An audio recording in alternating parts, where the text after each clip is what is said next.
नमस्कार दोस्तों, स्वागत है आप लोगों का हमारे चैनल मैथ्स मेकर में।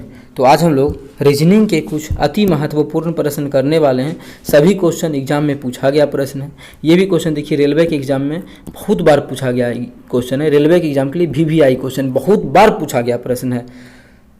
तो सभी क्वेश्चन को आज हम लोग करने वाले हैं। कहीं भी किसी प्रकार का कोई भी दिक्कत हो किसी भी क्वेश्चन में आप लोग को तो कमेंट करके पूछ सकते हैं। ये आपका अपना चैनल है मैथ्स मेकर। अगर वीडियो अच्छा लगे तो लाइक करें ज़्यादा से ज़्यादा और अपने सभी दोस्तों के साथ शेयर करें। देखिएगा पहला क्वेश्चन हमारा क्या है, दी गई श्रृंखला में अगला संख्या क्या होगा। इसके यहाँ प्रश्नवाचक चिन्ह में है, यहाँ पे जो अगला संख्या है पूछ रहा है कि यहाँ पे क्या होगा। तो आखिर हम लोग अगला संख्या देखेंगे कि आखिर इस सभी के बीच रिलेशन क्या है, वही रिलेशन लगा के हम लोग यहाँ का संख्या निकाल लेंगे। यही चीज़ करते हैं ना, तो वही चीज़ हम लोग यहाँ पे करेंगे। आखिर हुआ क्या, देखिए तो 6 चौके 24, 4 गुना प्लस हुआ ना, 6 चौके 24 1 प्लस, यहाँ भी 4 गुना हुआ, 25 चौके 100, 100 में एक जोड़ेंगे तो 101, लेकिन यहाँ पे है कितना 62 है। मतलब ये वाला तरीका नहीं लगेगा, ये वाला तरीका नहीं लगेगा। जब ये तरीका नहीं लगेगा तब लगेगा कौन सा तरीका, क्या सोच सकते हैं, चलिए वो सोचते हैं। अब देखिए ये किसी ना किसी क्यूब के आसपास है। क्या 2 का क्यूब कितना होता है 8 होता है, 2 का क्यूब कितना होता है 8 होता है ना। अरे यार 2 का क्यूब ना 8 होता है, 2 का क्यूब कितना होता है 8 होता है, और में 2 घटा दिया है, यहाँ पे 6 लिख दिया है ना। वो चीज़ हमको दिखा। आप बोलिएगा कि स्क्वायर के आसपास भी तो है कि 2 का स्क्वायर 4 होता है, और में 2 जोड़ देंगे 6। तो यहाँ पे तो नहीं है, ये सिर्फ 5 का स्क्वायर ही है। हम जोड़ने रहे एकरा में लगा दिए कि 2 का स्क्वायर प्लस 2 की तो 6 आ गया, लेकिन यहाँ पे तो जोड़ नहीं हुआ। तो इन जोड़ वाला इसीलिए नहीं सोचे, हम सोच सकते हैं जितना जल्दी सोचेंगे उतना ज़्यादा क्वेश्चन बनेगा। तो ये देखें कि 2 का क्यूब माइनस 2 किया तो 6 आ गया। यहाँ पे देखते हैं क्या वही चीज़ किया है। तो किसका क्यूब यहाँ पे 2 के बाद 3 का क्यूब करके देखते हैं। 3 का क्यूब कितना 27 होता है, एक में 2 घटा देंगे तो 25 आ गया ना, सेम आ रहा है। यहाँ भी 2 का क्यूब माइनस 2, यहाँ भी 2 के बाद क्या होता है 3, तो 3 का क्यूब। अब हमेशा घटाएंगे, सेम चीज़ घटा रहे हैं, तो यहाँ भी 2 घटाए तो आ गया। देखते हैं क्या यही रूल आगे भी फॉलो हुआ है, देखते हैं। नहीं होगा तो कुछ दूसरा सोचेंगे। 2 के बाद 3, 3 के बाद क्या होगा 4, तो 4 का क्यूब माइनस 2, हम 2 ही हमेशा घटाएंगे। तो 4 का क्यूब कितना होता है 64, और 64 में से 2 घटाएंगे तो कितना हो जाएगा 62। यहाँ पे देखिए 62 ही है ना, मतलब यहाँ तीनों रूल में फॉलो हुआ। यहाँ भी कितना हो जाएगा, अब 4 के बाद 5 का क्यूब माइनस 2, 5 का क्यूब 125, 125 में से 2 गया तो 127। आगे यहाँ ये क्या है 6 का क्यूब 216, एक में से 2 गया तो 214। मतलब सेम चल रहा है, 2 3 सब में, इस सब के क्यूब में 2 घटा रहे हैं। शुरुआत कहाँ का क्यूब से है, 2 का क्यूब, 3 का क्यूब, 4 का क्यूब, 5 का क्यूब, 6 का क्यूब। तो यहाँ पे क्या हो जाएगा 7 का क्यूब। एक में क्या घटाएंगे कितना 2। 7 का क्यूब का मतलब क्या होता है, 7 का क्यूब का मतलब होता है 343, और में 2 घटा देंगे तो कितना हो जाएगा 341। तो कौन सा ऑप्शन में है 341, तो ऑप्शन बी में है 341। तो ऑप्शन बी हमारा बिल्कुल करेक्ट आंसर हो जाएगा। कौन सा ऑप्शन बी। उम्मीद करते हैं दोस्तों इस प्रकार का कोई भी क्वेश्चन एग्जाम में आता है तो आप लोग इस प्रकार से सोच के बना सकते हैं बहुत ही जल्दी। ठीक है, अगर आप लोग चैनल पर नए हैं तो हमारे चैनल मैथ्स मेकर को सब्सक्राइब करें। अगर वीडियो अच्छा लगा, ठीक है, ये क्वेश्चन अच्छा लगा, समझाने का तरीका अच्छा लगता है, तो हमारे इस वीडियो को लाइक करें और ज़्यादा से ज़्यादा अपने सभी दोस्तों के पास शेयर करें।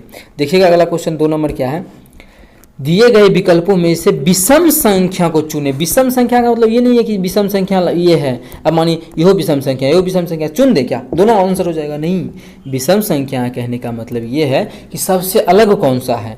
इस 4 गो में तीनों किसी न किसी प्रकार से एक समान है, देखने में एक जैसा होगा, लेकिन एगो जो होगा वो सबसे अलग होगा। उसी को हम बोलते हैं, जैसे मानिए कोई कुछ ऐसा लगता है कि देखने में ऑड लग रहा है, ऑड विषम लग रहा है, ठीक है, ऑड लग रहा है, इंग्लिश में बोलने में अच्छा लगता है कि ऑड लग रहा है देखने में, मतलब ये तीनों एक समान होना चाहिए। चौथा जो वो उससे अलग होना चाहिए। तो ऐसा देखते हैं कि आखिर सेम रिलेशन किस में है, तीनों एक जैसा क्या क्या समानता है तीनों में, और चौथा कौन सा ऐसा ऑप्शन है जो अलग है, वही हमको खोजना है। तो खोजते हैं।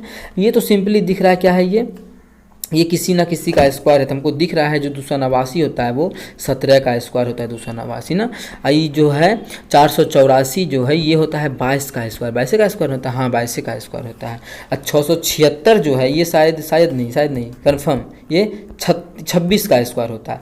अब ये किसी का स्क्वायर नहीं होता ये। अब देखिए ये भी किसी ना किसी का स्क्वायर है, ये भी किसी का ना किसी का स्क्वायर है, ये भी किसी ना किसी का स्क्वायर है, लेकिन ये जो है वो सबसे अलग है, किसी का स्क्वायर नहीं होता है। ये क्या है, सबसे अलग है, विषम है, ऑड टाइप का दिख रहा है, ऑड दिख रहा है, ये क्या ऑड दिख रहा है, सबसे अलग है ये। तो उम्मीद करते हैं दोस्तों समझ में आया होगा। ये भी क्वेश्चन, इस प्रकार का भी क्वेश्चन आता है, बहुत सारा एग्जाम में आता है, रेलवे में तो भतेरे आता है, बहुत बार पूछा गया क्वेश्चन है, बहुत बार, ठीक है, रिपीटेड क्वेश्चन है। एसएससी में भी ऐसा क्वेश्चन आता है। कहीं भी किसी प्रकार का कोई भी दिक्कत हो किसी भी क्वेश्चन में तो कमेंट करके पूछ सकते हैं। ये आपका अपना चैनल है, अगर वीडियो अच्छा लगे तो लाइक करें और अपने सभी दोस्तों के साथ ज़्यादा से ज़्यादा शेयर करिएगा। देखिएगा अगला क्वेश्चन 3 नंबर क्या है। ये क्वेश्चन देखिए बहुत भी है, ये भी क्वेश्चन है और ये भी रेलवे में पूछा गया प्रश्न है, प्रीवियस ईयर से दिए हैं लोको पायलट के क्वेश्चन से, ठीक है, लोको पायलट के प्रीवियस ईयर से। देखिएगा नीचे एक ही पासा के 4 प्रारूप को दर्शाया गया है। नीचे एक ही पासा के 4, एक पासा को पहला इस प्रकार से रख सकते हैं, चारों दिखाया गया कि किस किस प्रकार से रखें पोजीशन। इनमें अंक 4 के विपरीत फलक पर कौन सा अंक होगा। 4 के अपोजिट में पूछ रहा है कि क्या आएगा, 4 के विपरीत में क्या आएगा। अब देखिए नियम है कि 4 के विपरीत में पूछा तो आखिर 4 है कहाँ पे, तो हम खोज लिए 4 यहाँ पे एगो है और 4 एगो यहाँ पे, और कहीं पे 4 नहीं है। तो 4 का पड़ोसी क्या है, 4 का पड़ोसी यहाँ पे 3 5 है, और कहीं पड़ोसी है 3 5 4 का, तो इसमें दिखा कि 3 5 यहाँ भी है, 4 का पड़ोसी 3 5 वहाँ भी है, 3 5 यहाँ भी है। तो जो पड़ोसी अगर सेम हो तो जो बचता है वो एक दूसरे का विपरीत होता है। पड़ोसी सेम है, 3 5 एकरों में, 3 5 एकरों में, तो बचा क्या 1 और 4, तो 1 का विपरीत क्या हो जाएगा 4। तो 2 ही टाइस में आंसर निकल गया, इस दोनों को देखने का कोई ज़रूरी ही नहीं है, ठीक है। नहीं तो यहाँ से भी आप लोग चाहे तो निकाल सकते हैं, इस माने इस दोनों पासा नहीं दिया रहता। अब देखिए दो को पासा में सेम हो रहा है तो ऐसा क्वेश्चन नहीं, मतलब ऐसा 2 ही पासा देता, 4 पासा नहीं देता, कोई ज़रूरी नहीं है 4 पासा का। अब देखिए इस दोनों में क्या 4 का पड़ोसी 3 2 एकरों में है, 4 का पड़ोसी 3 2 एकरों में है, तो बचा क्या, इसमें 4 बचा, इसमें 1 बचा, मतलब 4 किसके विपरीत होगा, 1 के विपरीत होगा। तो ऑप्शन क्या हो जाएगा, ऑप्शन ए हो जाएगा। पूछा था 4 के विपरीत क्या हो जाएगा, तो 4 के विपरीत क्या हो जाएगा, ऑप्शन ए हमारा बिल्कुल करेक्ट आंसर हो जाएगा, 4 के विपरीत। उम्मीद करते हैं 4 के विपरीत क्या हो जाएगा, 1 हो जाएगा। उम्मीद करते हैं दोस्तों समझ में आ गया होगा। कहीं भी किसी प्रकार का कोई भी दिक्कत हो किसी भी क्वेश्चन में तो आप लोग बेझिझक पूछ सकते हैं। ये आपका अपना चैनल है मैथ्स मेकर। अगर वीडियो अच्छा लग रहा है तो ज़्यादा से ज़्यादा अपने सभी दोस्तों के साथ शेयर करें, ठीक है। तो चलिए अगला क्वेश्चन करते हैं, क्वेश्चन नंबर 4। देखिएगा क्वेश्चन नंबर 5 क्या है। 1 फरवरी 2010 को सोमवार था।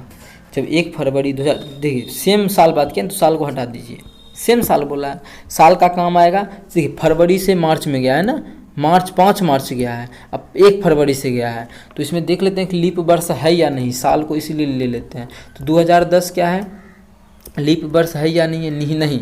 लीप वर्ष कैसे चेक करते हैं, लास्ट का 2 डिजिट जो होता है उसमें हम भाग देते हैं। अगर 4 से पूरा भाग लग गया तो लीप वर्ष है, अगर 4 से पूरा भाग नहीं लगा तो लीप वर्ष नहीं है, नॉर्मल ईयर है। तो 4 से तो पूरा भाग लगा नहीं, ये तो कौन सा ईयर है, ये हमारा नॉर्मल ईयर है। मतलब एक जो महीना लगेगा 28 का महीना लगेगा, फरवरी का कितना का 28 का महीना लगेगा। बात समझ में आ गया। अब देखिए फरवरी में 1 तारीख को फरवरी है, मतलब 1 फरवरी को सोमवार है। 1 फरवरी का दिन हमको पता है ना, फरवरी में टोटल 28 गो दिन है, 1 तारीख का तो हमको पता है, तो बचा कितना 27 गो। और मार्च में हमको कहाँ तक जाना है, 5 दिन और जाना है, तो +5 और कर देंगे, मार्च का भी जोड़ लेंगे, तो कितना हो गया 27 5 32 दिन। अब जो भी आता है, मतलब जितना भी दिनों का संख्या आता है उसमें क्या करते हैं कि 7 से भाग कर देते हैं। क्या करते हैं, 7 से भाग करते हैं। तो 32 है ना, 32 में 7 से भाग करेंगे तो शेष कितना आएगा, 32 में अगर 7 से भाग करेंगे, 7 चौके 28, तो शेष कितना बच जाएगा 4। अब शेष जितना बचता है, जो दिन दिया है उसमें उतना जोड़ देते हैं, ठीक है। शेष 4 बचा ना, दिन कितना था, 1 फरवरी को सोमवार था, तो सोमवार में 4 जोड़ देंगे, तो मंगल बुध बृहस्पति शुक्र, मतलब 5 मार्च को कौन सा दिन होगा, 5 मार्च को हमारा शुक्रवार होगा। ऑप्शन नंबर डी हो जाएगा, कौन सा दिन, शुक्रवार, ऑप्शन डी। उम्मीद करते हैं दोस्तों समझ में आ गया होगा। कहीं भी किसी प्रकार का कोई भी दिक्कत हो किसी भी क्वेश्चन में तो ये आपका अपना चैनल है, किसी भी टाइम कमेंट करके पूछ सकते हैं। अगर वीडियो अच्छी लगी हो तो हमारे इस वीडियो को लाइक करें और इस चैनल को ज़्यादा से ज़्यादा अपने सभी दोस्तों के साथ शेयर करें और सब्सक्राइब करवाएँ, ठीक है। तो चलिए मिलेंगे नेक्स्ट वीडियो में इसी प्रकार का बेहतरीन क्वेश्चन लेके रीजनिंग और मैथ्स का। तो आई होप अच्छा लगा होगा। Thank you.